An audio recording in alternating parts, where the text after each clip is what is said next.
All right, guys, what is up? It is Hector Flores, host of the Jesus Christ, I don't. Okay, host of the Interim FC podcast, a member of the Belly of Sports Media Network. You can find us on all things podcasting, Apple, Spotify, wherever you get your podcast fix from. You will find. I am not okay. I'm okay. If you guys are watching the video, obviously we have an audio version of this podcast, but the video version, you're gonna see me messing around with this baseball hat because I don't know how to use a mirror. Apparently. All right. Anyways, who cares about the hat? Kind of care about the hat. But anyways, if you guys want the full video version of this podcast and just witnessing all that, it is available on YouTube. So the full video podcast will be available on Belly Up's YouTube channel, and then shorter clips from these episodes are put in our personal YouTube. So the Insert Name FC YouTube channel will have the shorter video version of the podcast. So it'll be more like subject by subject versus the full video podcast, which will be available on a Belly Up's YouTube channel. And of course, you can find it on Goals TV, GOZ.TV, along with the shorter clips that are a little bit more digestible. So yeah. And then follow us on Instagram, X, Facebook at Insert Name FC. We do post very frequently. As a matter of fact, we just posted the jersey bet between me, Edward, and Spencer. If you guys aren't aware, me and Edward and Spencer used to have a singing bet, but because obviously now that YouTube is a form of where you can listen to this podcast, we don't want to violate any copyright issues. So because of that, we don't do the singing bet anymore. So last end of year episode was the last time that you'll see the singing bet be done. Now it is a straight out jersey bet where the loser has to buy the winner a jersey of their choice. So, and the reason why I'm saying that is because we posted the standings is not final yet. We are one game away from the jersey bet conclusion, which is Manchester Derby happened. It was a 0-0 draw, giving Edward a 1-point lead over me, but the final match day, decision day, I guess you could say, for the jersey bet is a Clásico. So Real Madrid versus Barcelona will decide whether or not I win the jersey bet or Edward wins the jersey bet. Regardless, Spencer lost. Spencer lost, it means he has to buy a jersey for either me or Edward. So we'll see how that all transpires. It's really crazy to think that the year we don't do a singing bet is when Edward is doing fairly well for himself. But yeah, so we if you guys want to see all that stuff, it is posted on our social media on Instagram, X, and Facebook. You can check it out there at Insert Name FC. But yeah, man, this episode 213.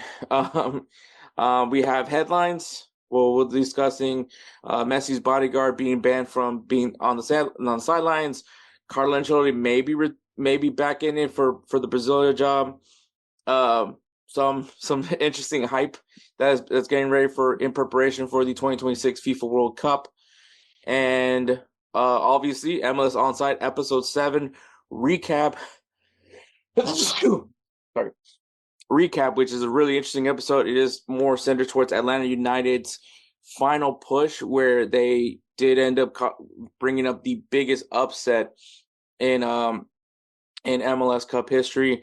But yeah, so obviously Jose Tellez from Goals TV will be on to talk about that, give you guys players of the week, give you guys some games to look forward to this coming weekend, and wrap this show up with a very interesting a soccer news story. Usually the closing segments, we usually try to not feature soccer information, but this story is pretty funny, and I just had to have it mentioned, at least in some sense. I'm not going to go like deep dive into it, so that's why I'm featuring it at the closing thoughts. Also, I should probably mention this because we haven't been promoting this very well. We do have a merchandise store, Bonfire. The link is in any of our social media and any of our social media accounts. The links there to our merchandise store. So as you can see, if you're watching the video version, obviously I'm wearing my Insert Name FC hoodie, along with this University of Houston Cougars hat, because U of H upsetted Duke in one of the greatest comebacks I have ever seen. Duke is eliminated, and U of H is in the national championship game against Florida. Now, it is Sunday where I'm recording this right now, and there is going to be some parts of this episode that will be recorded on Monday, so maybe you'll see the full.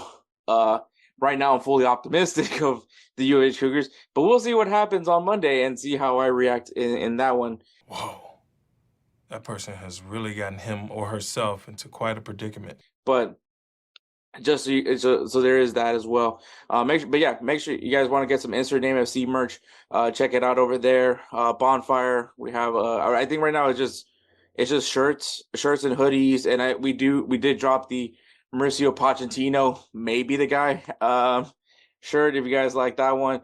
But yeah, guys, go ahead and check it out. It does help the podcast directly. So if you guys want to, please go ahead and give us some love and support there. But all right. So yeah.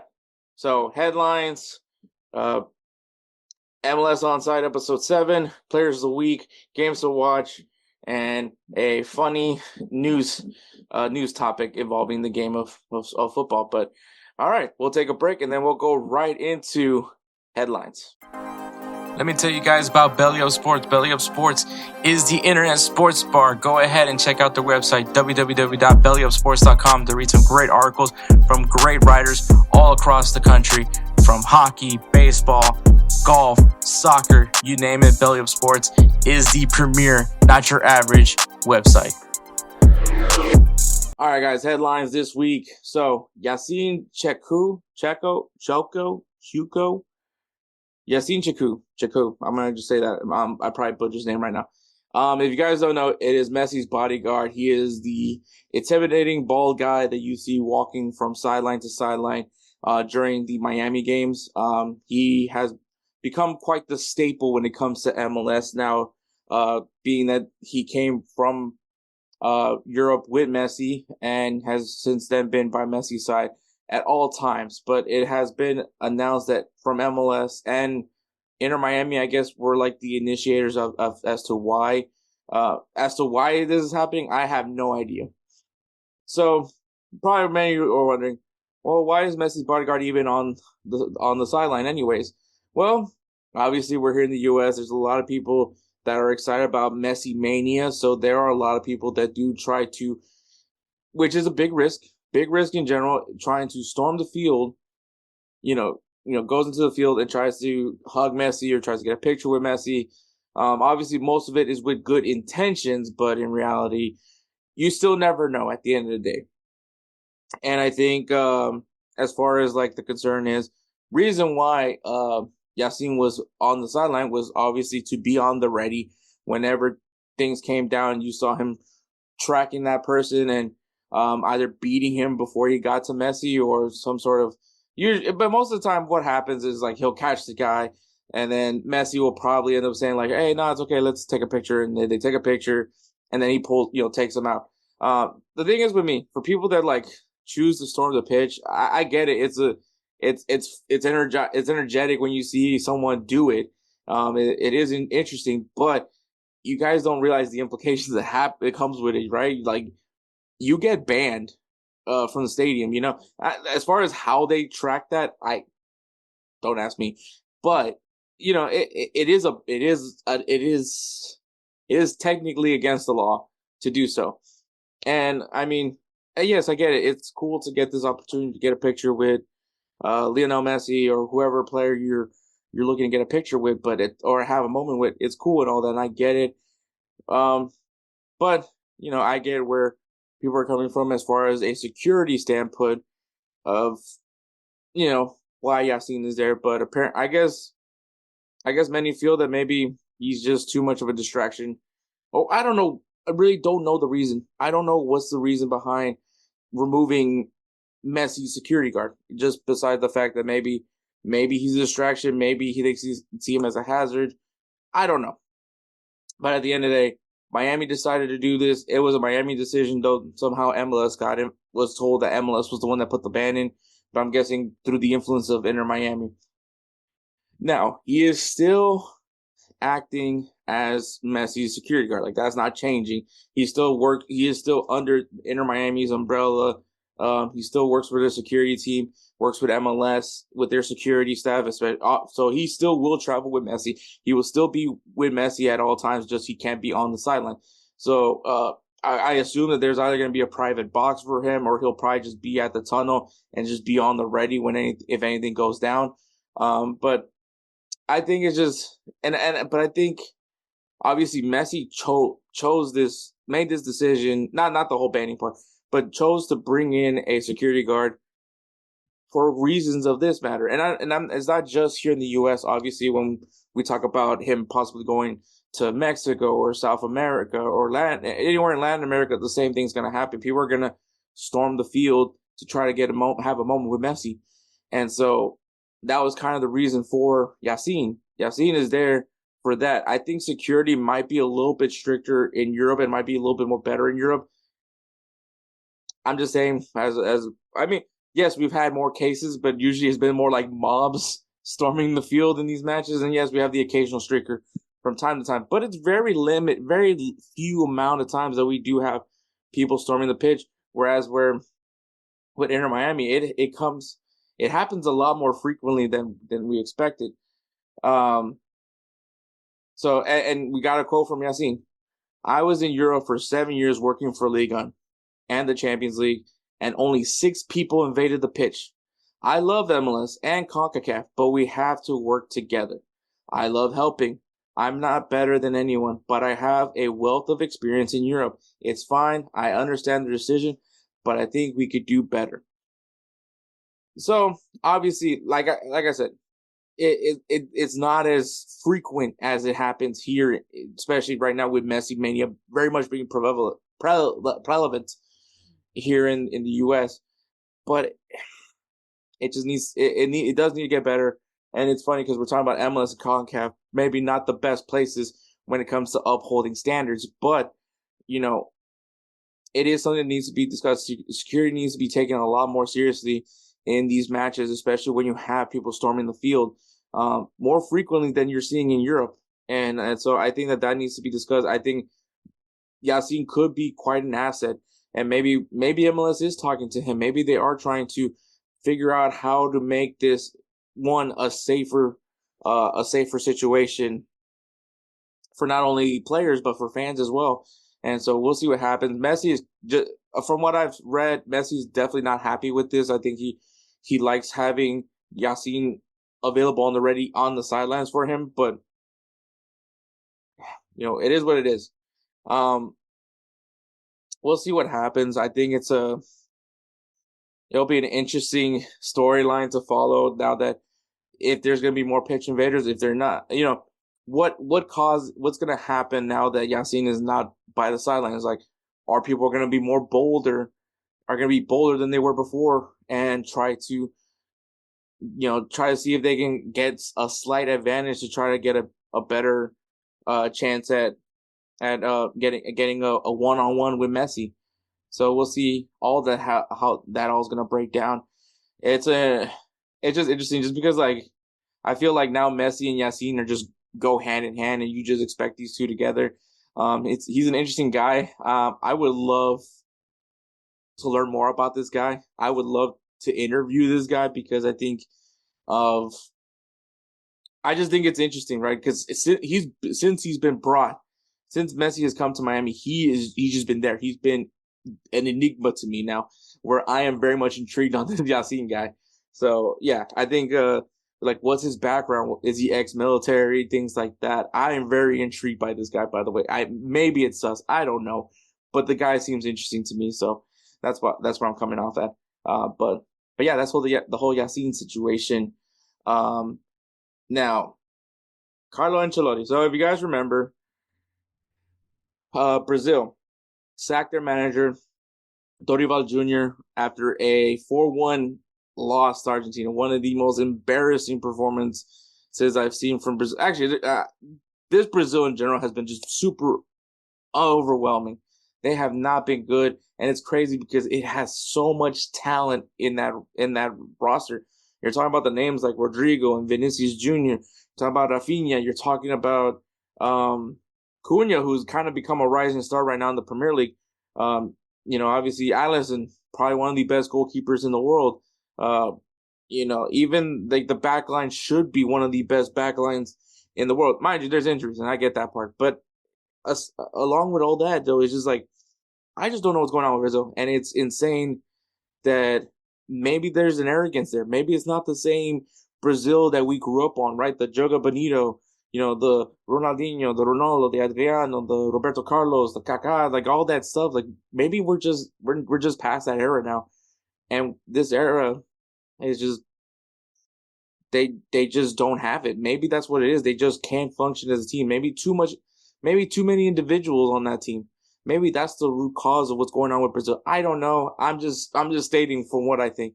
And it's kind of funny that Vinicius, I think Vinny and Rodrigo, by the way, which I'm very disappointed in those two, is they're flexing their Champions Leagues, right? Flexing how many Champions Leagues they've won. Where and obviously Argentina has like the ultimate card on you right now. They won the World Cup. They won the World Cup and they have been dominant in South America and CONMEBOL competitions for a good while now. I think what they won the 2021 Copa America. Or was it 2021? Yeah, 2021 Copa America. Then win the World Cup and then win the previous Copa America. So it's like, can you really be talking right now? I know you're not talking. Like I know you're not talking. Like that's insane to come off as that arrogant, come off as arrogant like that, and you're flexing Champions League when these guys literally have won the World Cup. So yeah, that was embarrassing. But I think that sums up Brazil right now. It's just mentally they're just not where they need to be. This is not the like. I get the frustration from a lot of Brazilian fans, especially people that are from Brazil. Like, I mean, tactical manager has been super critical about this Brazilian team. And once again, I've most people know my background when it comes to this game. Brazil is a huge influence for why I love this sport, for the way they play. My dad was a huge Brazilian fan because let's be honest, Salvador and the U.S. they're nowhere near the level of Brazil. Probably not even a centimeter close to, not even a centimeter of what Brazil's talent level is. But they just don't flow. They're not fluid. They're just not that team that we grew up to love. Right? This is not the team of Joga Bonito. It's not that, and it sucks. It sucks that we don't have that anymore. But it's just that's where we are now with the Brazilian team, and Dorival Jr. just couldn't get this group of individuals to work as a unit. And there lies Carlo Ancelotti.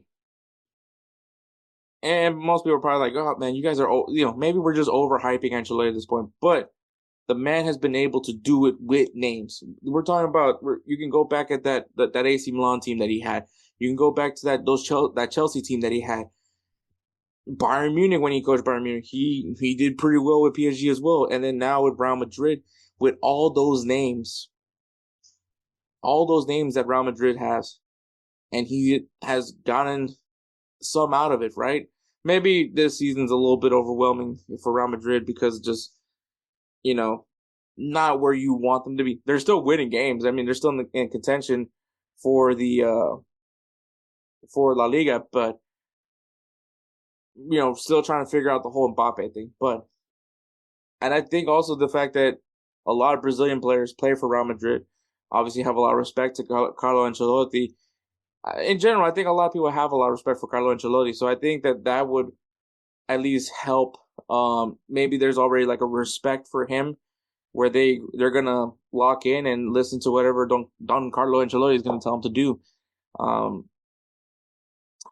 That's just the big question is it the coach? Is it the manager that would solve all the problems right now for this Brazilian national team? And I don't know, but it's kind of weird timing, right? Because like I said, Real Madrid hasn't necessarily been the scary team that everyone's been thinking that's gonna. I mean, literally just lost to Valencia, but they haven't necessarily lived up to the hype of getting Kylian Mbappe. It's been very overwhelming. And I mean, the last time Real Madrid was overwhelming with Carlo Ancelotti, he got fired that year. He won La Decima for Real Madrid, and then the following year didn't necessarily have a great season. He gets sacked, and that's when we get Zinedine Zidane taking over for Real Madrid, and the rest is history. But then, obviously he comes back and he builds this team, which there wasn't like any difference from, aside from maybe Cristiano Ronaldo and the guys that he had for La Decima, but like he still had a very good group of players.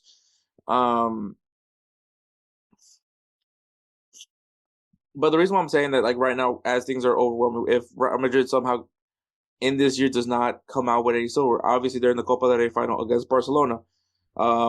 They're still in contention for La Liga, and obviously they're still in the race for the Champions League. But let's say they don't win these things, right? I mean, they already got eliminated from the Spanish Super Cup. Frankly, don't care. But if they get eliminated, that they don't win these things, Perez has done it before.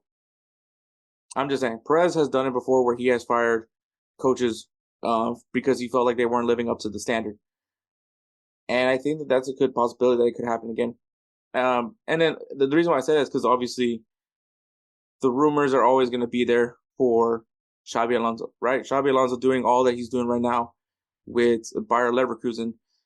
And could we see, and people keep asking like, hey, are you going to take the Real Madrid job? Are you going to take the Real Madrid job? And, he tries to be all cheeky about it.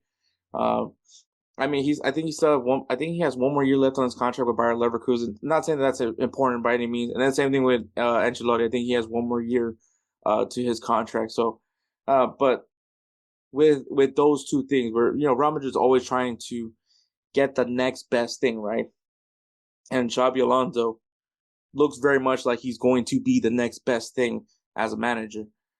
And he does have those ties to Real Madrid, and probably like the best part of it all, he's Spanish, right? He has the Spanish connection, which honestly is something that I feel like hasn't been there in a while for Real Madrid. With those rumors lurking, could Carlo Ancelotti maybe try to get ahead of the game and take the Brazilian job? And obviously, this is depending of how much he wants that Brazilian job. The Brazilian job is, I think, Brazilian job is always going to be a job that everyone would love to have, being able to be the leader for the Brazilian national team and be part of that rich history, being one of the most successful nations in the World Cup and not one of the most successful nation in the World Cup. But it's just that the situation right now is really unique. Maybe Ancelotti could be the guy, but at the same time, I don't know. Because we don't know we don't know what really is the real root of the problem is with Brazil, because the talent is there, just maybe not the focus is there. So it's an interesting storyline. I kind of want to see what happens. I think Carlo Ancelotti, if he wants to really have a say, which Perez and him had a talk, and they said that his job is very much safe at Real Madrid, as it should be. But I'm not gonna lie. I thought with him winning La Decima, he got enough leeway to where he can afford to have one bad season and still be.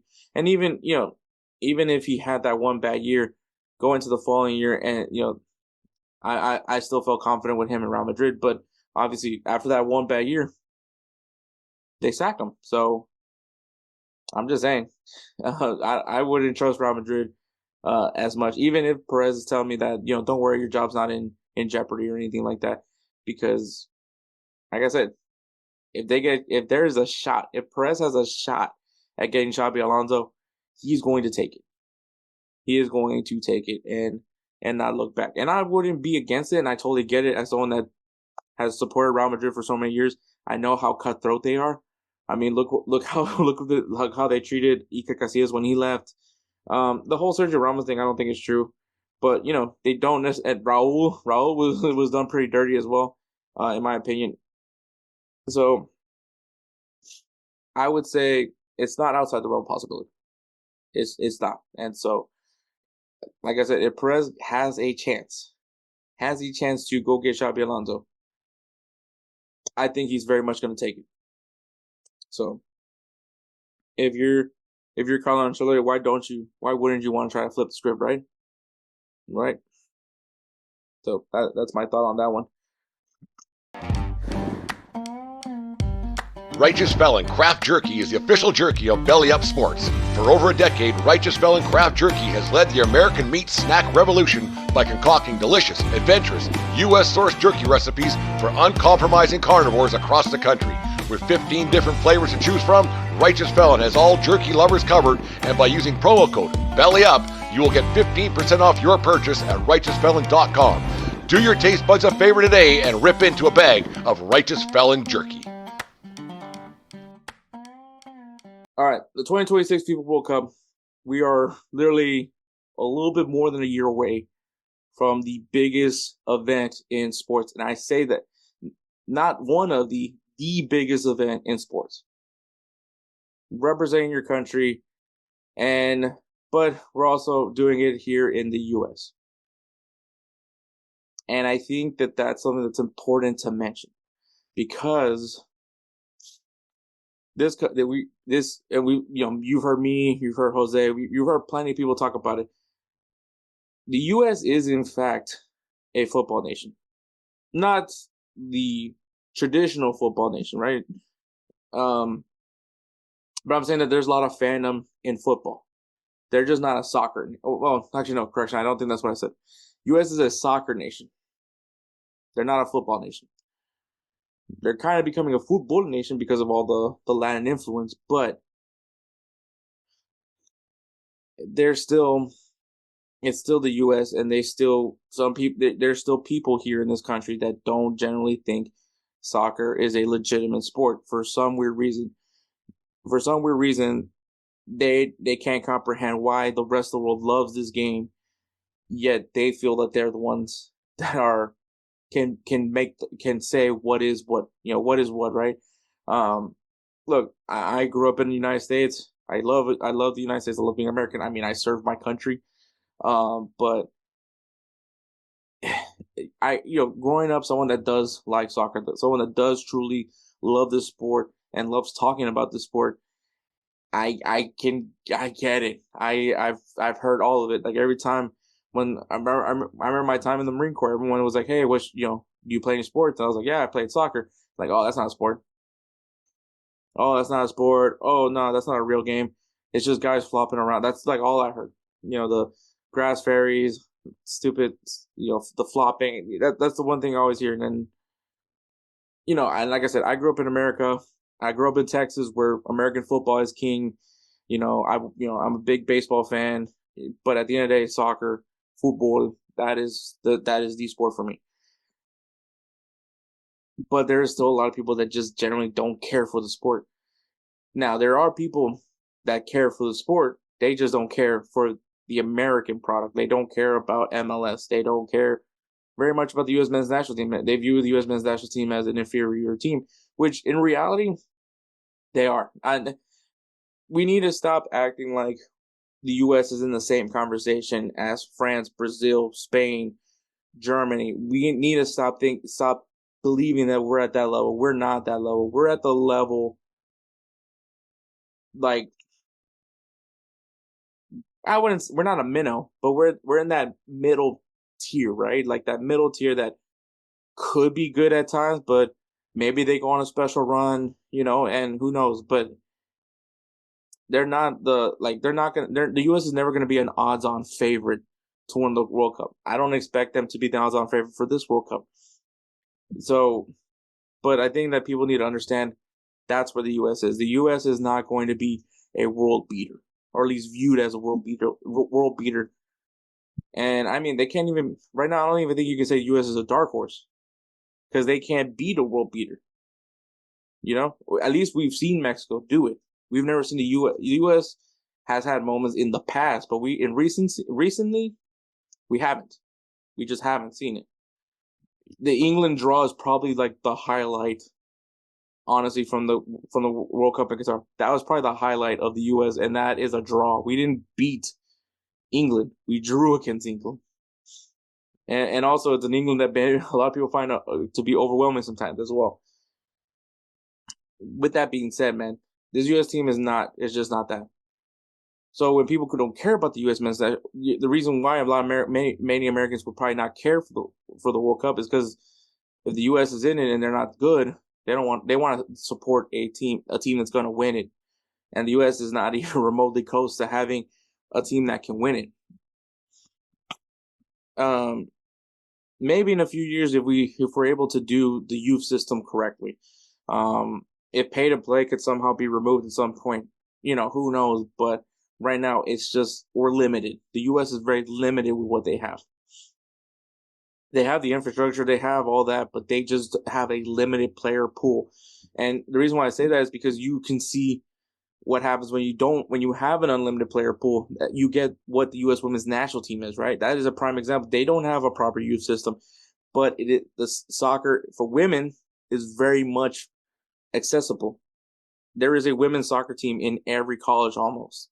So it is more accessible. You have a larger talent pool, so you can pull from better. You can get a better pool of players for your roster. That's why it seems like they just reload every cycle and still become the top contenders that they are in the world for women's soccer. But men's soccer, it doesn't follow the same because one, just using college soccer as a whole, like obviously the youth system it's there. It's just not great, but it's there. The college system, it's fairly limited. Not every college has a men's soccer team. So your talent pool is very limited because of the limited amount of scholarships that they can offer to college soccer players. So, and once again, the fact that there isn't a proper, I don't want to say, I hate using the word proper.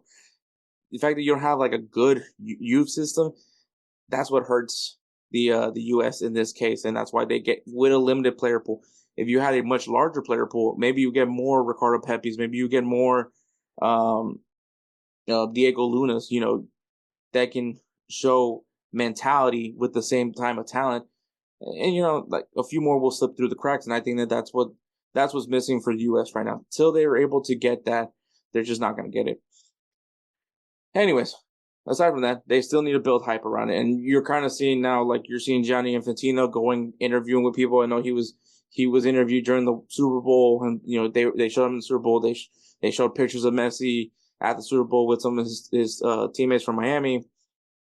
But yeah, so like I said, we're a year and a few months away from the biggest event in sports. So a lot of hype is starting to grow, right? All the cities are unveiling the custom artwork for their respective sites. Like for instance, Houston, their poster is an astronaut with a cowboy hat throwing up the H. Pretty cool, honestly. And along with posters and artwork and all that, different themes for every city in the World Cup that's hosting a World Cup game, World Cup matches. There's also going to be unique music for that. So Houston has one that has a little chop and screw in it.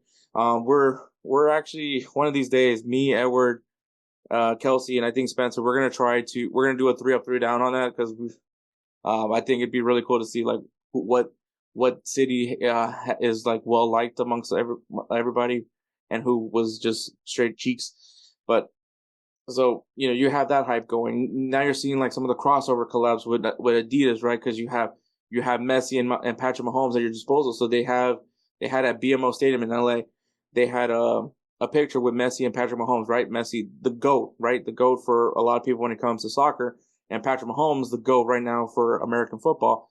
And obviously they're not going to use Tom Brady because Tom Brady's an Under Armour guy, but Patrick Mahomes is an Adidas athlete. So they have the picture with them with the World Cup trophy getting more attention. A lot of people are like, oh, Messi doesn't need Patrick Mahomes. You're right. But, as far as like people seeing Patrick Mahomes with Messi, they're like, okay, Mahomes likes soccer. Let's, get into soccer. I think that's the kind of like the objective. But, and then on top of all that, Gianni Infantino, like I said, has been doing a lot of interviews with for the Super Bowl, but then he also went on FS1. He did his, a little series of interviews as well over there. And he was with Colin Cowherd, and he gave a quote that I think might piss off some people, but in reality, I don't disagree with it. So here's a quote. The impact will be global. I mean, look at the Super Bowl, which is fantastic. It has 120, 130 million viewers, right? The World Cup has 6 billion viewers over a month matches, just to get that reference.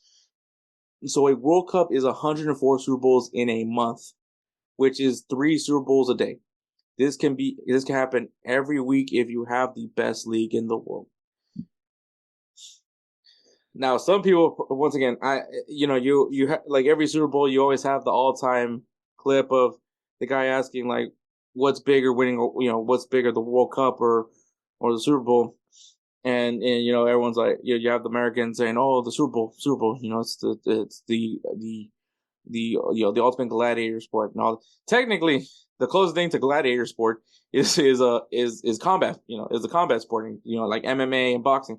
Those are the true gladiator sports. I don't know why football is viewed as the true gladiator sport when, yes, it is a contact-based sport, but if you're talking about combat, yeah, it's probably UFC and boxing. But anyways, going back to this,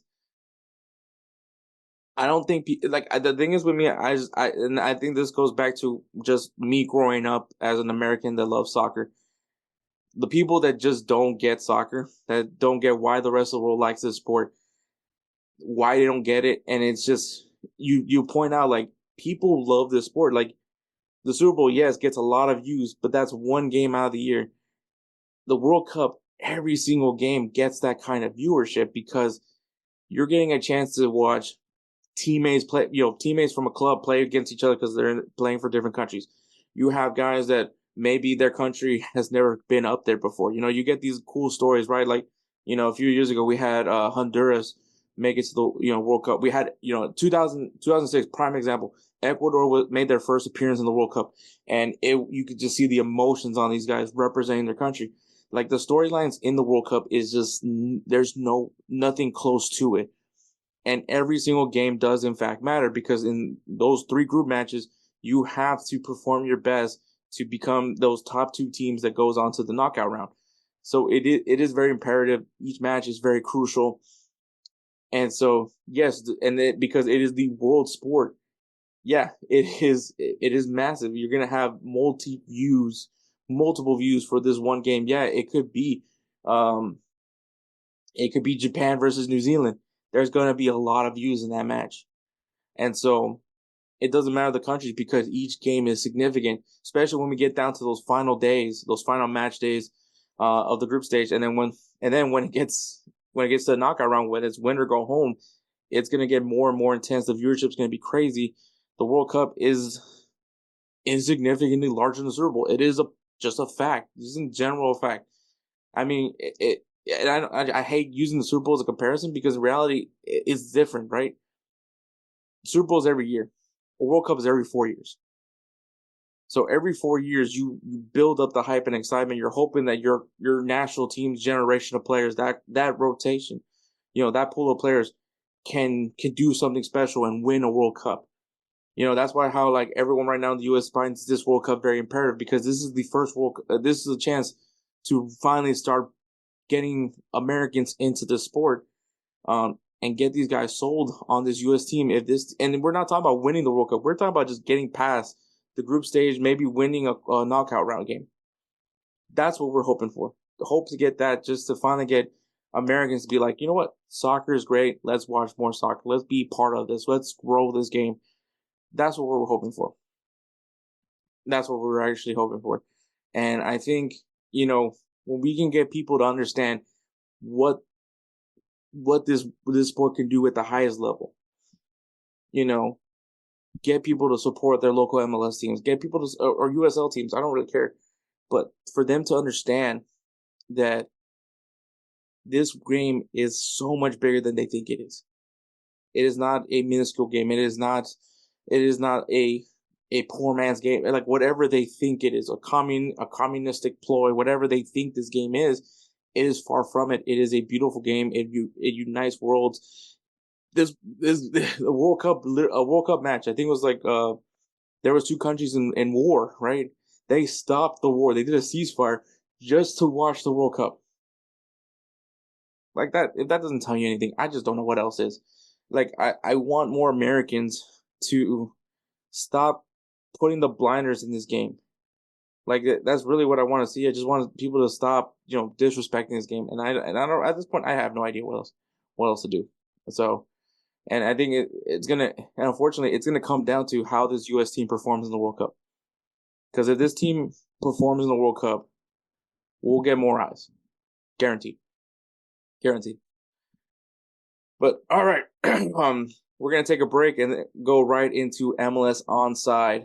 with Jose Tellez of Goals TV. Fight and win! All right, guys, I am about to do the hardest thing possible, which is recap episode 7 of MLS Onside, while also trying not to be distracted by the fact that University of Houston is currently playing for a national championship. So, not also for everybody that's probably wondering, I did not go to University of Houston. I actually went to Texas Southern University. That's the historical black college. They were both started the same year. That was the white people college. This was the black people college.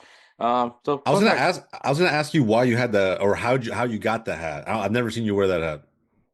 I have a lot of hats, and so when I was getting out of the Marines, when I was looking at like all the colleges that I was thinking of like applying for, I was very dead set that I was going to go to U of H. I was like, oh, it's like the school right there in Houston, so I figured that's what I was going to end up going to. And I did apply for Texas Southern just as like a safety blanket, and I remember that Texas Southern kept me very informed of like the whole process. I got nothing from U of H. I just submitted my application and I heard nothing from them. And so then I called U of H. I was like, hey, I sent you guys my application. I haven't heard back from y'all. Is there anything missing or anything like that? Like, oh yeah, we just need your SAT scores. We didn't get that. I was like, how come you guys haven't reached out to me that you guys needed that? Oh, that's not our job to reach out to you for that. And I was like, well, that sounds pretty important. So you can go ahead and fuck off. I'm going to Texas Southern. So I was in the military, guys. I didn't have a filter yet. So yeah, that's crazy, bro. I was wondering. I was like, I've never seen you all our time recording together. I've never once seen you wear that hat. But there you go. Look, I'm gonna be a bandwagon, okay? City of Houston.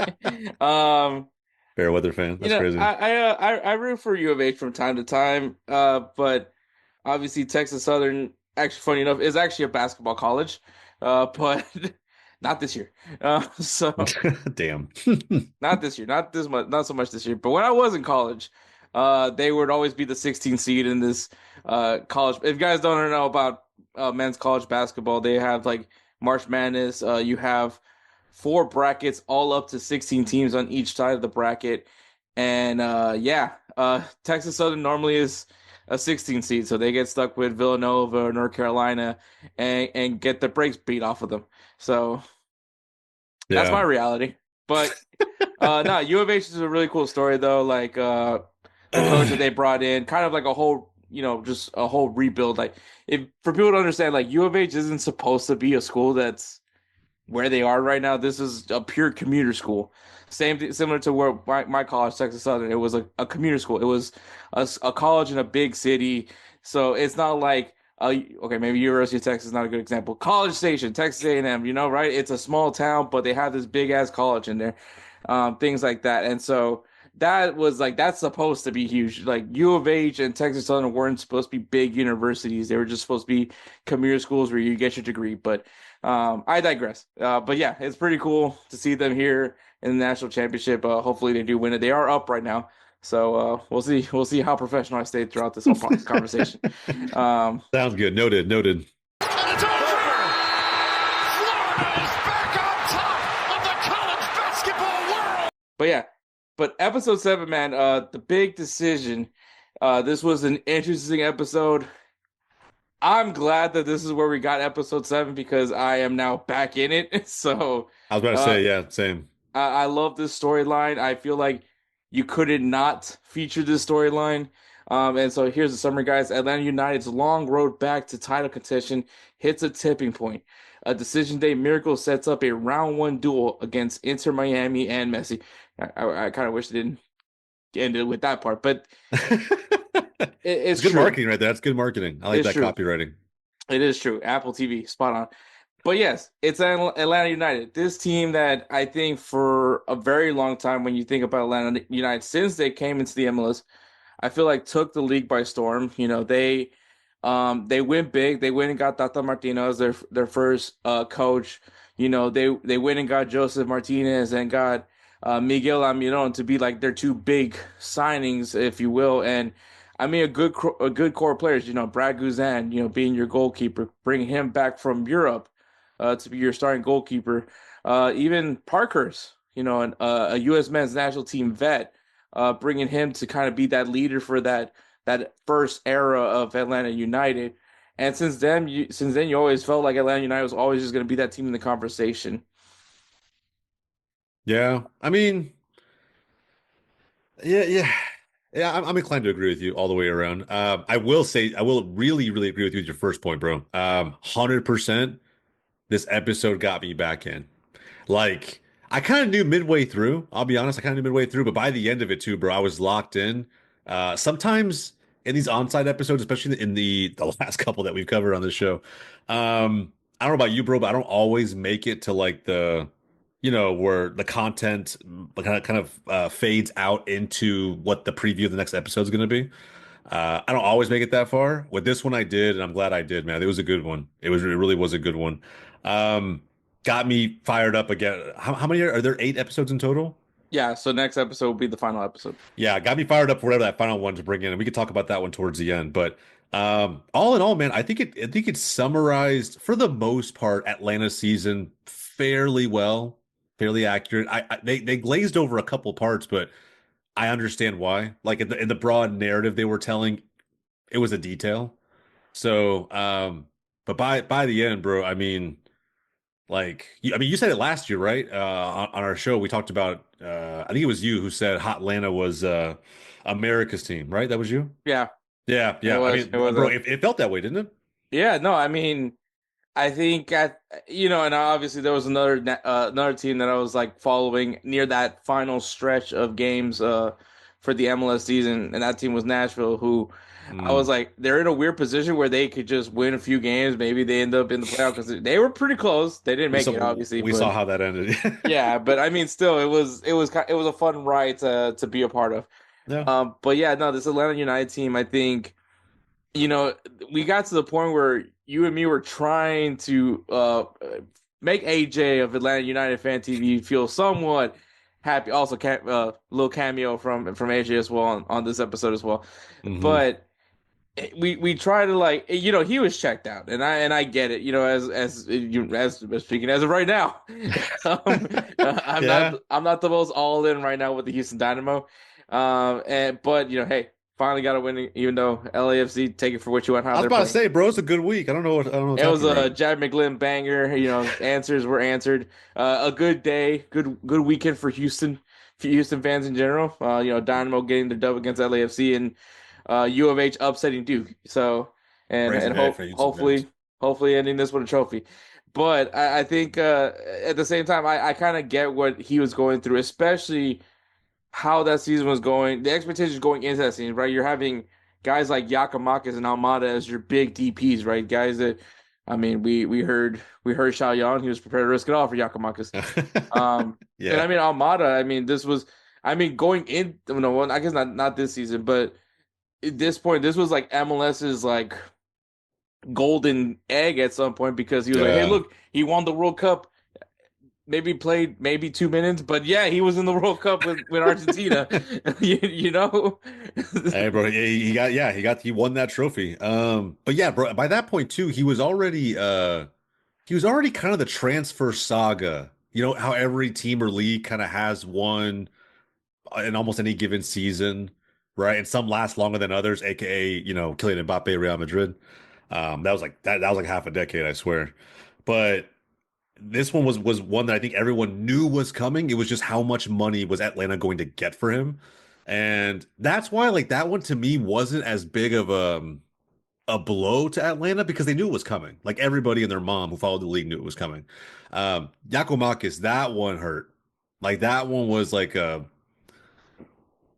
wasn't like a fuck you by Giacomakis. It was just like I mean some of the words he had when he parted ways with Atlanta and MLS were interesting as he made his way to Cruz Azul, but I think it was more. It just felt like a bigger blow. It felt like it almost put the rebuild stamp on Atlanta United. That's it. The season's a rebuild. Chalk it. Don't get excited for anything. They're gonna chalk this season. Hopefully, make a switch from Valentino at the end, bring somebody in, and see what we can do in 2025 if you're an Atlanta United fan. So yeah, I mean, I felt bad for Pineda a little bit, bro, but I don't know. He also doesn't inspire me. You know what it is? It's the sweaters over the shirt, I think. I think that's what it is. Just no aura. Bro, I was watching this episode with my wife and she was like, "Yeah, this ain't it." Like as far as like I don't know, authority figures go, you know? I will say the temper tantrum was pretty hilarious. Yeah, bro, And I don't know if I'm buying into that, you I know? wouldn't be Like, able to take him seriously when he kicked that suitcase either. So if I was in the locker room and just hearing him, and it wasn't like look, you know when you're getting your ass chewed by a coach, like yes. it's one of those where you shut up and listen, and you take it to heart. This was not your typical ass chewing from a coach. It just came off as whiny. This guy's literally like, and I mean I'm sure everybody felt it that this guy's literally on his last legs. Like he has nothing left that's going to keep him from staying employed by Atlanta United. And I feel like you sense that from that moment in that locker room, and then even the way he talked in the press conference, how he was just like, yeah, I mean, at this point, we just gotta try to win it on the road, and that doesn't seem great. Like, I mean, I think I'm paraphrasing, but somewhere along, I feel like it Yeah. went along those lines as well. So, like, if you're, especially like Atlanta United, they went all out and got the sporting director from Seattle, and obviously he did fairly well with that Seattle team. Was under the team when they had the CONCACAF Champions Cup title. Yep. But and then at the same time, I'm sure Xiaoyan would love to have that guy back instead of Weibel. Still don't get how he became a GM. Um, used to play for the Dynamo. I remember that. But yeah, no, it's interesting. I think at that point, and even the interview with Almada, like trying to say like how he believes in Pineda, I was like, well, yeah, send him out. He's saying that because he ain't gonna be here for long. Yeah. It So doesn't matter what he says, to be honest, bro. and I think what I liked was the interviews with the sporting director and even with some people from the front office of Atlanta and how they were kind of like, if there's a time to, you know, tear some things apart from this team, maybe this is the time. And um, who would have thought that you get rid of at the end of it, I get it that Almada was always in the conversation of leaving and Giakoumakis, I mean, that's a big goal contributor. But to lose two guys, still two impactful players in some aspect, and then firing the coach, I think that it spoke volumes on how the team responded, and it came down to your MLS vets. I mean, once again, Brad Guzan, Dax McCarthy. It came down to those two guys, keeping the guys rallied and believing in Rob Valentino, which me and Musa said it when we were covering the MLS playoffs on this podcast that man deserves a job somewhere. If it wasn't with Atlanta United, the man deserves a job, which is crazy because he's currently unemployed. Yeah. Yeah. So yeah, and I mean, I loved everything that he spoke. He spoke more about mentality, which let's be honest, we haven't heard many coaches talk about that in a long time. Usually it's possession. This guy said, "Fuck you, let's just punch these guys in the throat." And I was like, I'm ready to run through a brick wall for this guy. So Yeah. Yeah, I can feel that. I can feel that 100%. To me, I actually like Valentino a lot. I thought it was a shame it didn't even seem like Atlanta really considered him all that much at the end of the season when it came time to choosing a long-term coaching candidate. And I can see why, right? I think on the resume, maybe there's just some gaps in comparison to others. But putting that aside, yeah, I liked his approach to a team that basically feels like it has nothing left to play for. Uh, I think and loses. I mean, I say nothing left to play for, bro. Not in a playoff position, not even that close when the run had to start. Losing your best talent, losing your manager in a year where you were supposed to be pretty damn good in the Eastern Conference. I think the only way to approach that is to do a strong, like, factory reset mentally and don't even worry about how they choose to play. Just get them to believe, and that's really it. Um, I think he did a really, really good job at that. I don't know if we saw enough of Valentino's like tactics on the field per se, that you can point to and be like, yeah, that's how they set up and that's why that team won. Like, I don't think there's any sort of like Valentino masterclass from that perspective, but I do think that he did a great job with the Atlanta team, and the pieces he was left with. And bro, I don't know if we can consider it this. I think it is one of the biggest upsets in sports history. You could probably say that. If not that, then definitely one of the biggest upsets in like Atlanta's, professional sports history. Knocking off Messi in the year that he was supposed to win everything. So, yeah, man, he did a great job. I thought they did a good job of just like allowing us as the audience to buy into Valentino, getting to see his family, getting to hear from his wife, like what he was like, get to see, see his kids and whatnot. They're playing FIFA on the big screen. Love that. But yeah, bro, I mean, I thought it was pretty cool, just the character they made, not made him out to be, but let us see behind the scenes. And it made you feel way more for Valentino by the time it got to the very end. Yeah, I think what I got from Rob Valentino, at least from this episode, was that he's a guy.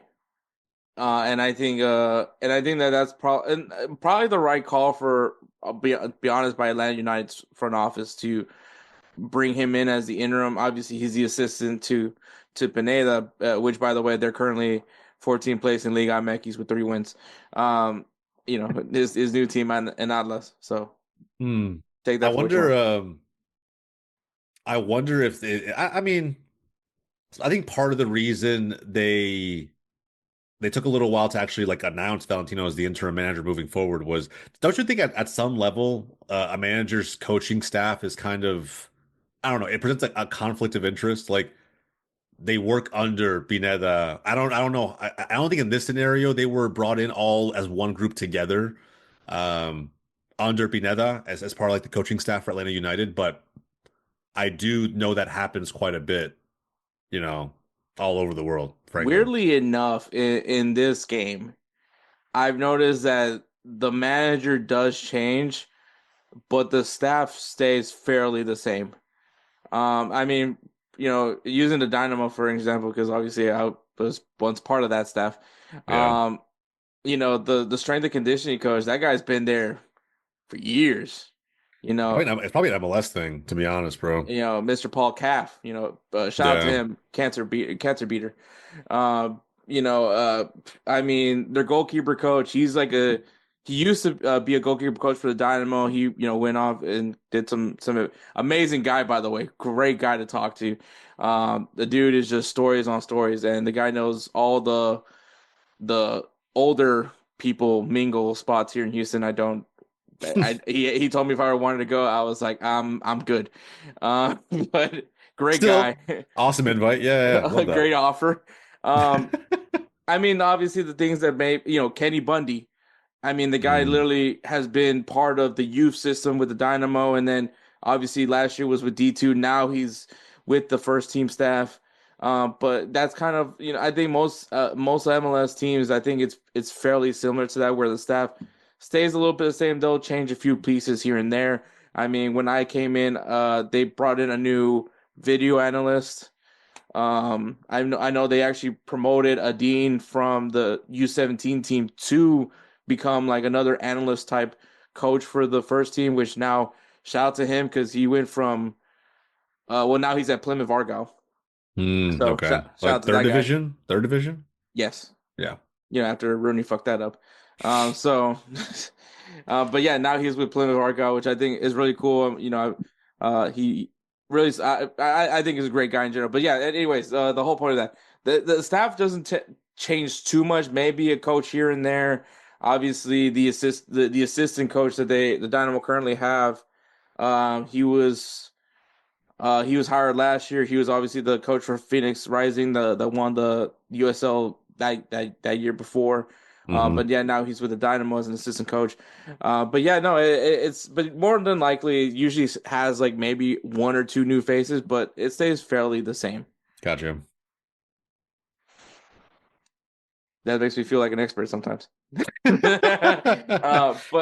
But yeah, no, I think it was the right move for Rob Valentino to be the guy. I think obviously the players are familiar with him. I think that's always the thing when you do an interim coach. That's I guess maybe the good thing, depending on how you view it, right? Because everyone's different when it comes to interim coaches. Because chances are you're not going to be there forever.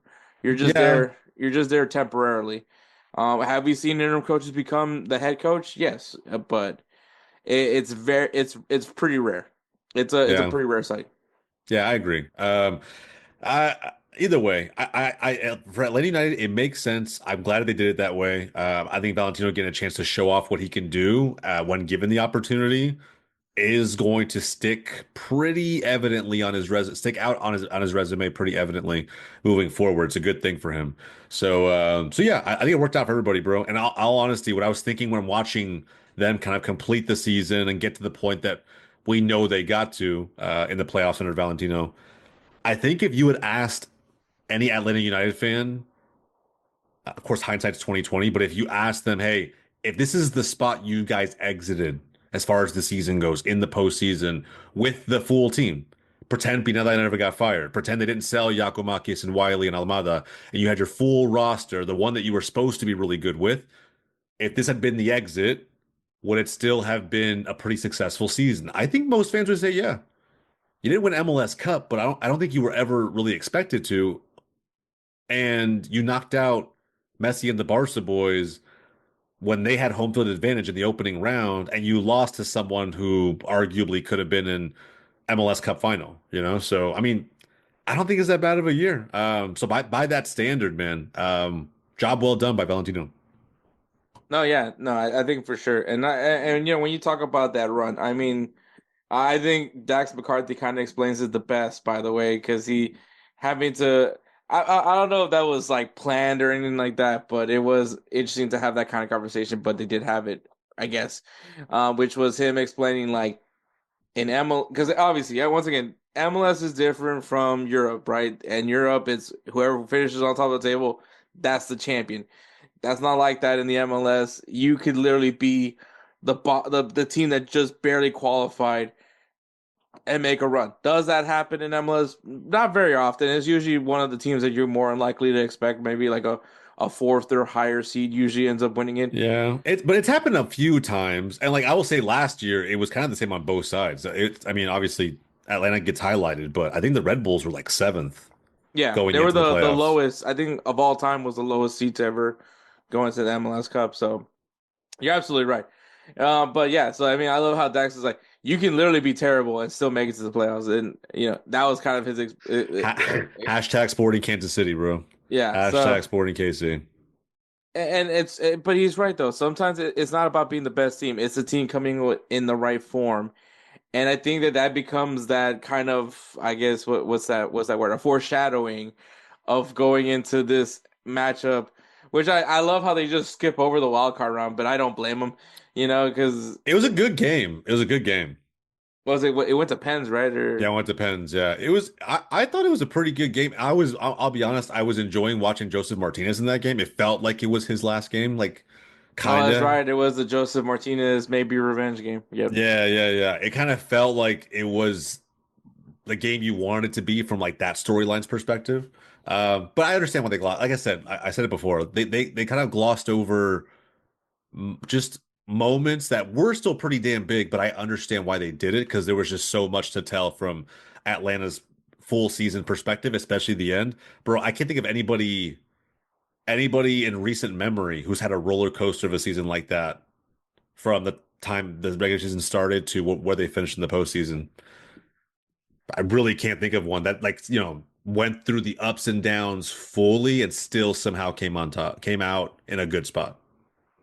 I think I can think of one, but obviously it's not gonna be MLS. It's gonna be American sports, but not but MLS, which is it is the Nationals that won the 2019 World Series. Yeah. That team started their season atrociously. As a matter of fact, everyone was kind of counting them out, and even had rumors that these guys were about to trade off all their players. Yeah, because in baseball they do that, but especially when you're not good. But somehow they go into this run of form. They clinch a wild card spot. They embarrass the Dodgers in LA.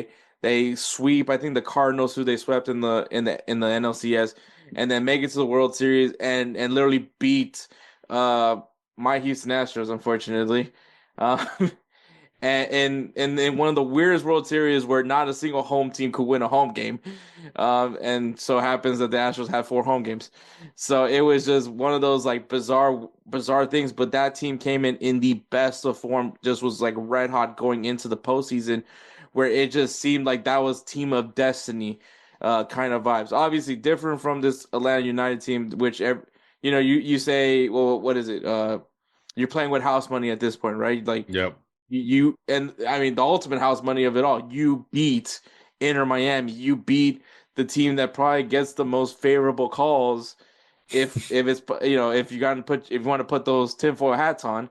Um, the team that somehow can get at X amount of players. Somehow Kevin De Bruyne might be going to Inter Miami. Oh, God, don't get me started, bro. It, Anyway. but yeah, it's the they're the evil empire now, even though they haven't won anything. But that's what Inter Miami is now. They are the evil. It's funny how Messi has now the quote of all time from the Dark Knight. You either die a hero or you live yourself. Live to see yourself become the villain. And I mean, I don't think anybody sees Messi as a villain unless you just despise Messi. I think a lot of people see Messi as a villain. Now, maybe more than Yeah, I would say now, and it's not even his fault. That's the crazy part, is it's not even his fault. It's legitimately the league only using Messi to market the league. Essentially, they don't use anything else. It's over Messi's reliance John on Cena. Messi. Yeah, bro, it's an over reliance on Messi, and then when Messi fanboys all over, right? The ones who scream with against the Ronaldo fans over who's the GOAT. Um, those fanboys pick up that messaging and say, look, a league's using Messi as their entire marketing scheme to reinforce everything. And bro, it just creates this vibe that like anybody who appreciates MLS, you now have to be against Messi, bro. You have to be hmm against Messi for the integrity of the league. That's how I feel legitimately as a Messi fanboy myself.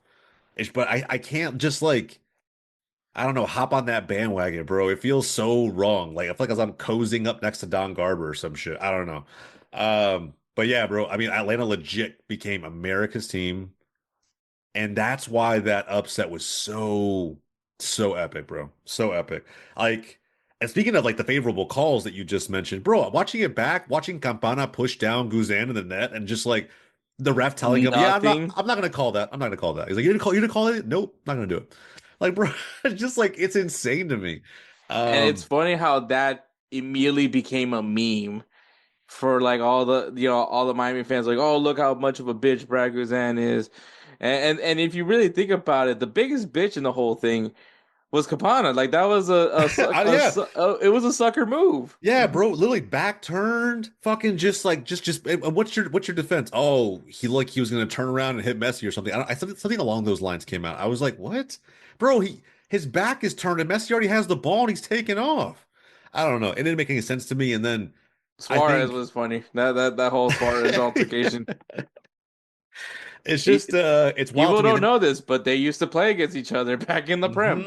Yep. And the crazy part too, on top of all of that, is like afterward to hear like Jordi Alba blaming the MLS playoff format and like the structure and how it works. And it just felt like excuses FC by the team, by its fan base, and it's just created this vibe of in a bad way, from our perspective, it's Messi versus everybody. It's Miami versus everybody. And I mean, like I'm on the side of everybody, bro, to be honest. Like I don't know. I think a lot of fans feel that way. And so I think, like, bro, I guarantee you, people watching Onside and watching this episode were like, that's the bad guy. The fucking music changed when Messi came up when Hurt Gomez was explaining, hey, and their reward for beating Montreal is they get, and then they just stopped talking. It was just like that sudden um, thud of the piano, And then you and just see it's two Messi. guys drinking mate. Yeah. And it's like they're about to destroy you, bro. You don't understand. And they really would have if it had not been for Brad Guzan. We saw some of those insane saves towards the end. He really, A lot of his work because that could have easily been a blowout. I don't know what was better, like that performance or Tim Howard's against Belgium in the World Cup. I mean, the occasion is definitely bigger for the World Cup, but remove that context and just focus on the performance. I don't know, man. It's pretty crazy. Like it's a very tough comparison.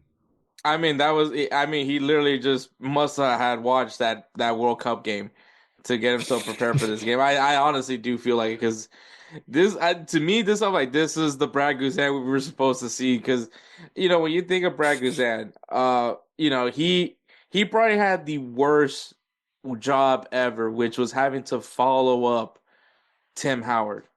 Yes. Like he was set to be the next number one, right? And then there you have the pressure of a young Zach Steffen. Matt Turner wasn't even in this conversation, by the way. I just want to point that out. Yeah. Um, Well, of course. He shouldn't be anyway, but that's a conversation for another day. but who was the other name? Now he's an afterthought, but which is funny because he did help us win the Nations League the first year. The anyways, not that important. Yeah, it's fine. Fine. Right. But anyways, Brad Guzan was supposed to be the heir apparent to the number one, which it's a long line of bald goalkeepers if you really think about it. When you think of Guzan, then you got Tim Howard, Casey Keller, Brad Friedel. We have a thing for that's what we're missing. We're missing a bald goalkeeper. I never thought about that, but that's actually 100% true. We're missing a bald goalkeeper. Someone needs to shave their head. I don't know who. I'm just saying. Bro, for the shits and giggles, I would love to see Matt Turner bald with a beard. That would be fucking hilarious. He probably has a lumpy head. I'm just gonna call it right now. He looks like a guy that shouldn't be bald. Yeah, fair enough. Fair enough. Maybe Zach Steffen. But I feel like he could pull it off. he probably I don't know could why. He probably could pull it off. because he looks like Kane Brown. What are you talking about? Yeah, I guess that's true. Yeah, bro, I never thought about that. He does look like fucking Kane Brown. But anyway, I Never mean, seen them in the same room. or just like a weird doppelganger. That's kind of crazy though. I never really thought about that. It was like a glass shattering moment. Hey guys, this is Hector from the Insert Name FC podcast here to tell you guys about Canada Dips. It is a great tasting, superior alternative to traditional dip using CBD in a way that is radical, enjoyable, and effective. It comes in 5 core flavors: wintergreen, mint, citrus, mango, and American spice. Canada Dip CBD is the new evolution in dip, allowing guys to enjoy great, long-lasting taste without the downsides. If you guys want to go ahead and try them out, use the code BELLYUP20 at CanadaDipCBD.com. Once again, BELLYUP20 at CanadaDipCBD.com, and you'll get yourself 20% off your purchase. Thank you again for Canada Dips for being a great partner of Belly Up Sports.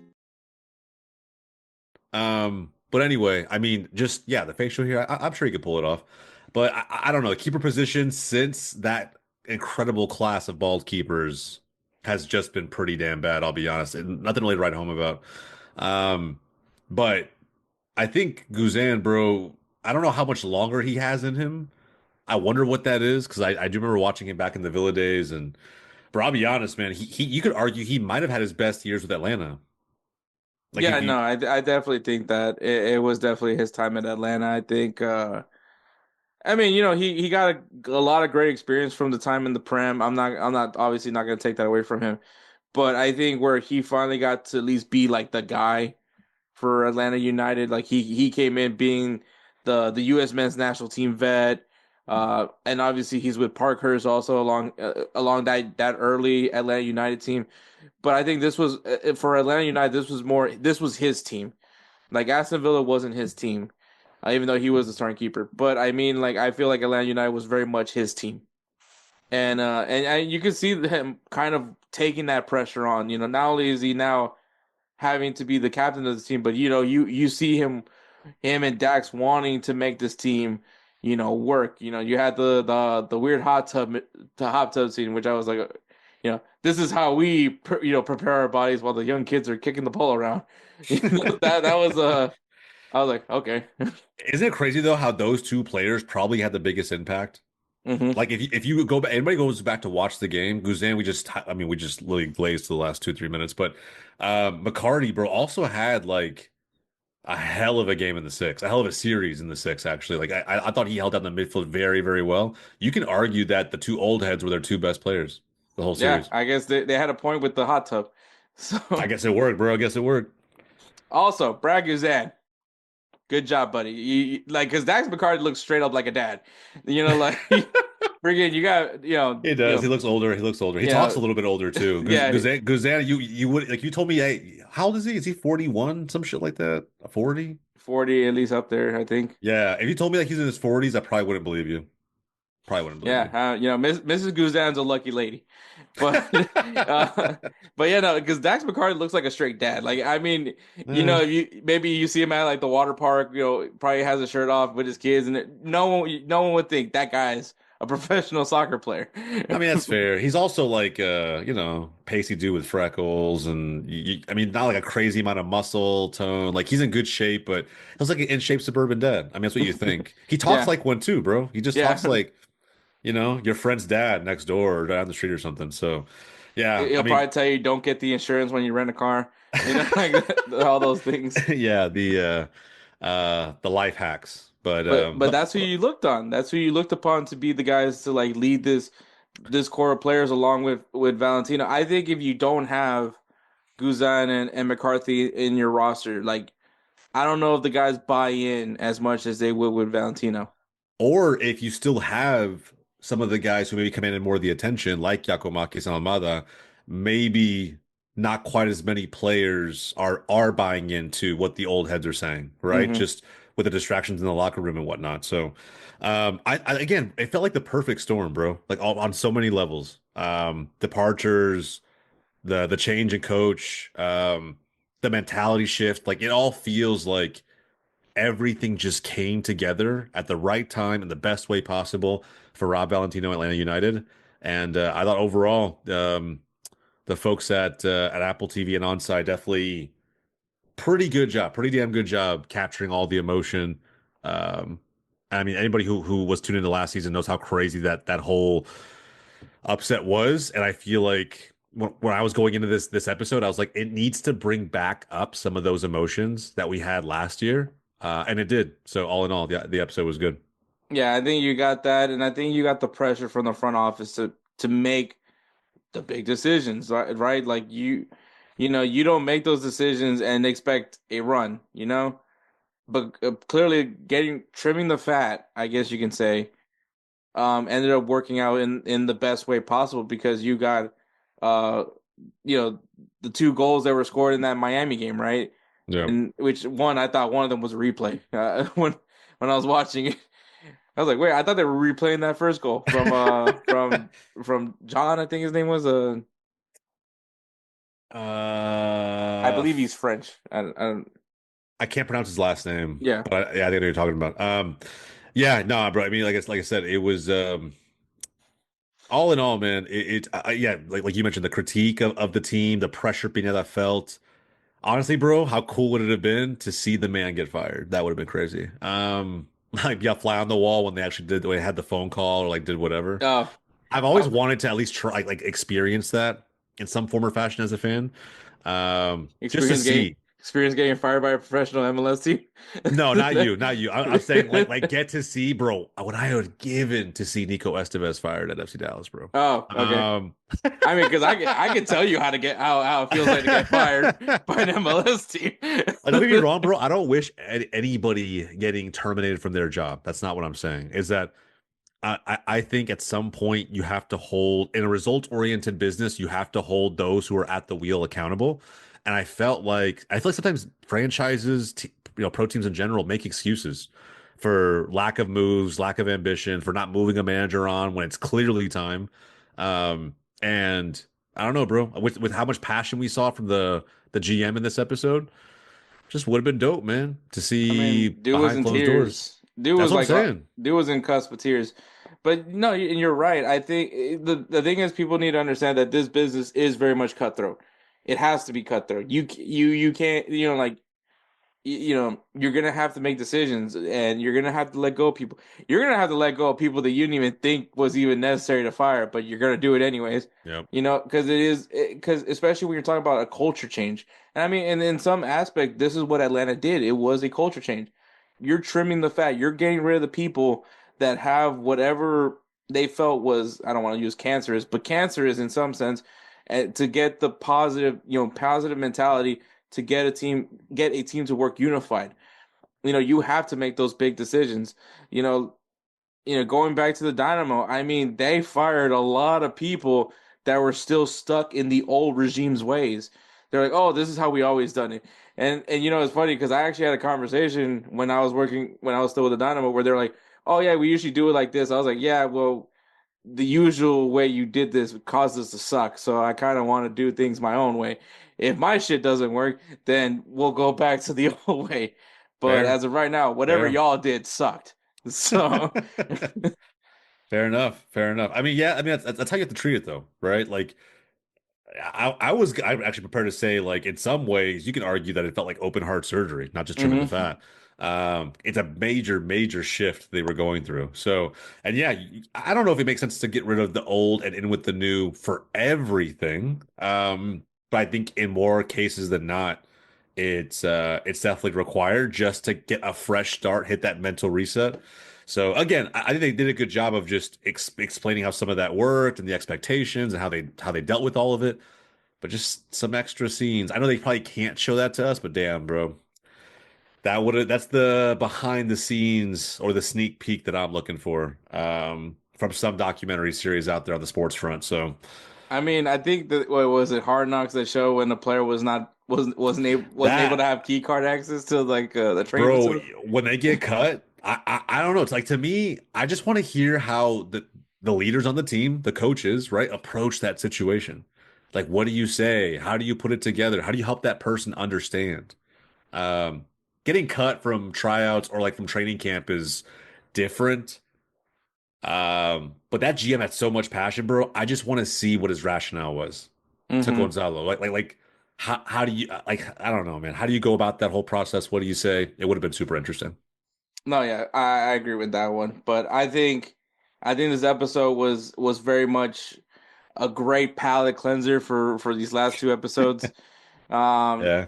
it gets me sold back in. And I mean, and also like once again, AJ, AJ, our very own from our Goals TV family is in this episode. I mean, maybe he's not talking as much as more so his co-host, but still really cool to see that, you know, clearly Apple TV likes some of the content, at least from content creators.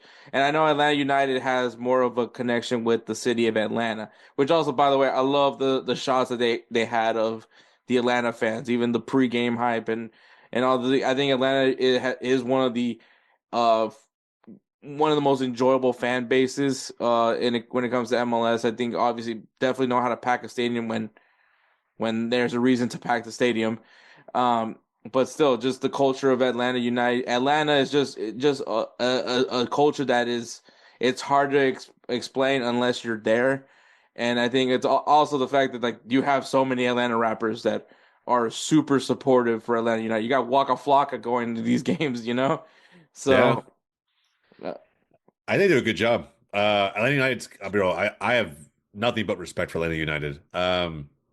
Yeah, man, I think it's just the culture's so ingrained into the city, into the town that I know for a fact, and some of this is hearing it from AJ himself, but I know for a fact that like not only the Atlanta market, but like MLS as a whole really noticed that Atlanta as a fan base is pretty vocal.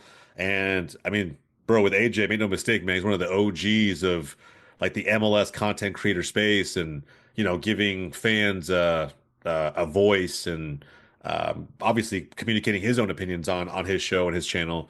He's doing it for like what, 6, 7 years now, 8 years now.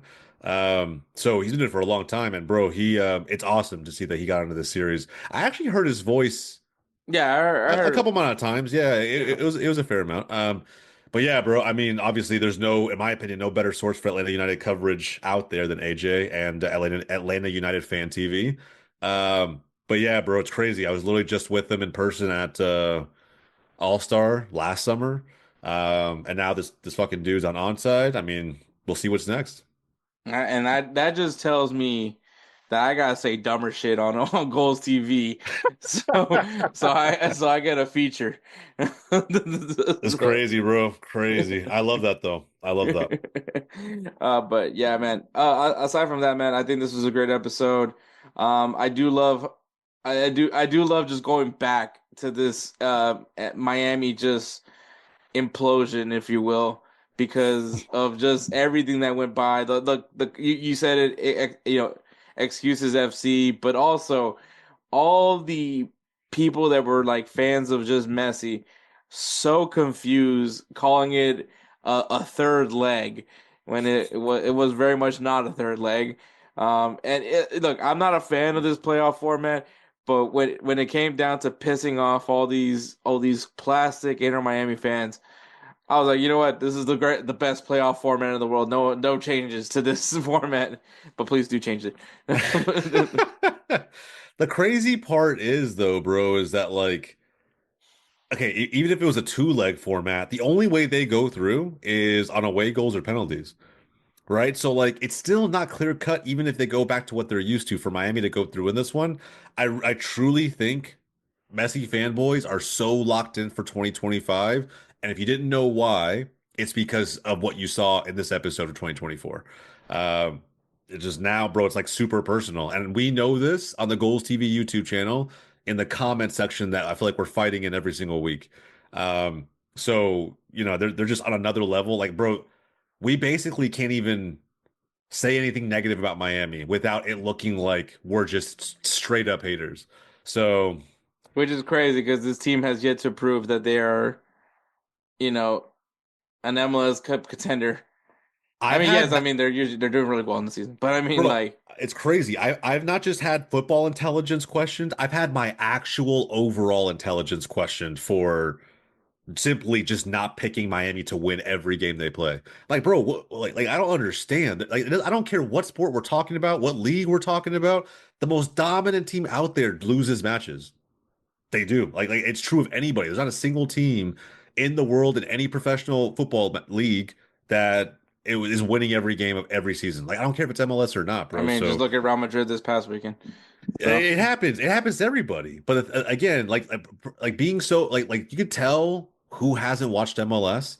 If anything, bro, MLS is harder to predict, in my opinion, than other leagues out there. It's like anybody could be anybody. It's more true here than I think in most leagues. So I don't know, man. I get it from the lens of Messi fanboys, but I'm gonna take every chance I possibly can to just hate watch that team. Hope they don't make it far. And if they do, I mean, whatever, bro. It was supposed to happen anyway. So no, yeah, for sure. But this episode was great. Um, I can't wait for next episode because next episode is the finale, and it's also gonna it's the MLS Cup. That's literally what this episode's gonna be about. I can't wait for it. I will hope to see some interviews talking about how they're playing for Ricky Puig, and I'm sure Red Bull New York is gonna say something about how they could come in and maybe beat a Puig-less LA Galaxy team. And then it's funny because speaking of people that said some things before this game, look, I have no beef with Bob. Bob is a great guy. Bob is definitely knows how to talk, but it makes me laugh that he's gotten so many times where he says something and it does bite him back. yeah, but it's his team. It's the No, and I get it. final. I Like, get you know it. what I mean? We're But all he literally delusional about going our own into teams. that final saying Jovic isn't gonna do anything, and the guy literally scores the He was winner. trying to manifest that shit. You know what I mean? Like he's putting the vibes out there. And I think, too, I understand a little bit for anybody who's watched Bob from Designated Pundits, he's very big on his team's back line. And I will say, like, bro, last year in playoffs, they were them. Like that back line was legit. And it like they were very difficult to beat. And so I don't know if I would have gone as far as saying, yo, let's not gonna do anything. But I'm like, hey, I definitely would have said, and I probably would have backfired on me. I probably would have said, we're not getting dunked on by this highest scoring LA Galaxy team. I'll tell you that right now. We might lose, but we're not getting dunked on. And it happened. Like it is what it is. But I still would have been maybe that layer of confident or delusional going in because you have to be, bro. It's like the last game of the season. It's the cup final. It's your team. You've never won it, bro. I would have been talking all kinds of shit, to be honest. Fair enough. Fair enough for sure. But obviously, that's episode 7. I think generally overall was a great episode. And obviously it's great to have you to discuss every single one of these episodes. Hopefully next year's episodes are going to be even more intriguing as they improve on what MLS Onside will be all about. Yeah, But facts. Jose, this is your time. Tell us what's going on there with Goals TV. Yeah, I appreciate it, bro. No, man. I mean, kind of, same old going into April and May. Obviously, guys, I think the Club World Cup's kicking off here in a couple months. So I know at Goals TV, we want to try and make it a little bit of a higher priority, talk about it a little bit more on the platform, on the YouTube channel. And of course, Eric, when all this series Unleashed seems to be taking off, if you haven't checked it out yet, go do us a favor. Check that out on the Goals TV YouTube channel, as well as our website, golz.tv. Let us know what you think, man. He literally reads comments and engages with users directly on the show. He wants you guys to be involved. So if you appreciate talk about MLS, USL, the men's national team, the women's national team, anything American soccer in between, check it out. Let us know what you think. Other than that, keep enjoying Interim FC. Also, great box-to-box episode that just got dropped on Gold CB as well. Thanks, bro. But yeah, make sure you guys check that out. And we'll segue right into Players of the Week. Anything's possible. Anything's possible. All right, guys, I want to thank Jose for coming on to talk MLS Onside episode 7. Really cool episode. Really did get me back into this docuseries, because I'm not gonna lie, the last two weren't all great. But anyways, update on the U of H Florida game. U of H is up. There's like 5 minutes left in the second half. It's 58-55. So a lot of drama. So we'll see how all that transpires. Obviously, by the time this episode drops, you guys will already know what happened. But It's a great day to be a Gator. anyways, Players of the Week is brought to you by SeatGeek. SeatGeek is an amazing ticketing site that has all things live events here for you. Edward and I use SeatGeek plenty of times to go to our live events, whether it's a concert, theater show, comedy shows, and of course, sporting events. So what we like about it is it's a very easy system. It grades it from using numbers and colors. If it's really red and really low, that means those prices for those seats are not worth it. Keep scrolling. You're going to find better seats. Now, if the score is high and is really green, that means you're getting a great deal for these seats. Go ahead and enjoy your event. We love the simplicity of SeatGeek, and we want you to guys be more excited about it. So for first-time users, if you guys use the code BellyUpSports at checkout, you'll save $20 off your first purchase at SeatGeek. SeatGeek.com.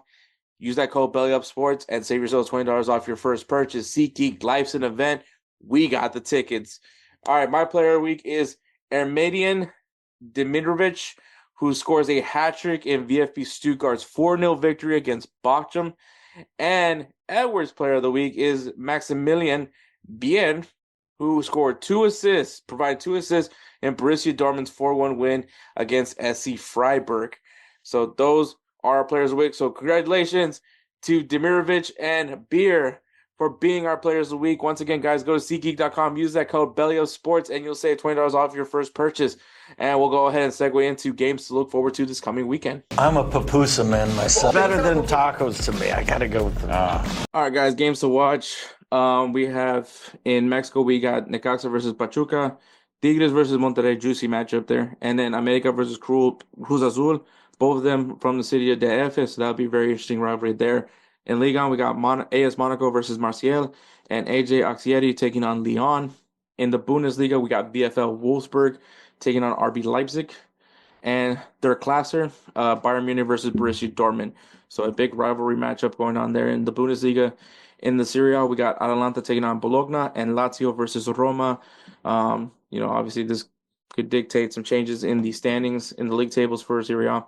In La Liga, we got Real Betis versus Villarreal, and Athletic Club Bilbao versus Rayo Vallecano.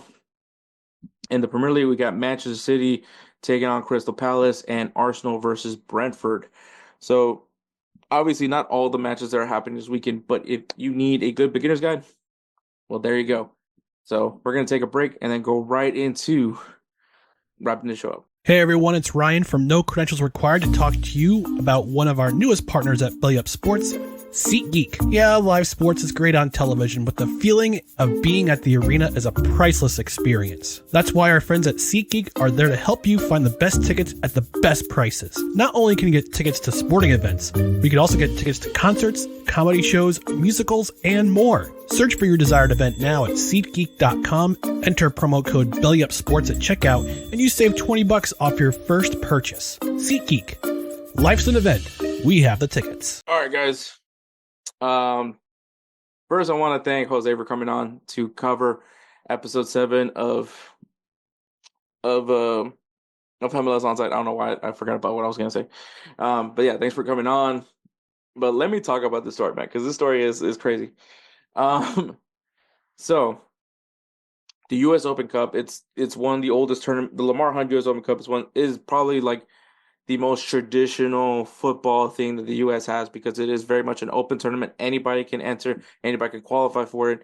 I think there's certain things that you have to have before you can sign up for it, but it's very much open. This is where you can see teams from lower level leagues go up to the first division, which is MLS and I guess now USL, compete, for a chance to have a shot at the Lamar Hunt U.S. Open Cup. It's similar to the FA Cup in England, and I think it's really cool because you get these unique teams, especially this unique team. So there is a team called El Farolita. And the thing that's so unique about this team is because it is a Mexican restaurant. They are known as Burrito FC or the Burrito Boys. This is a Mexican restaurant playing in the U.S. Open Cup.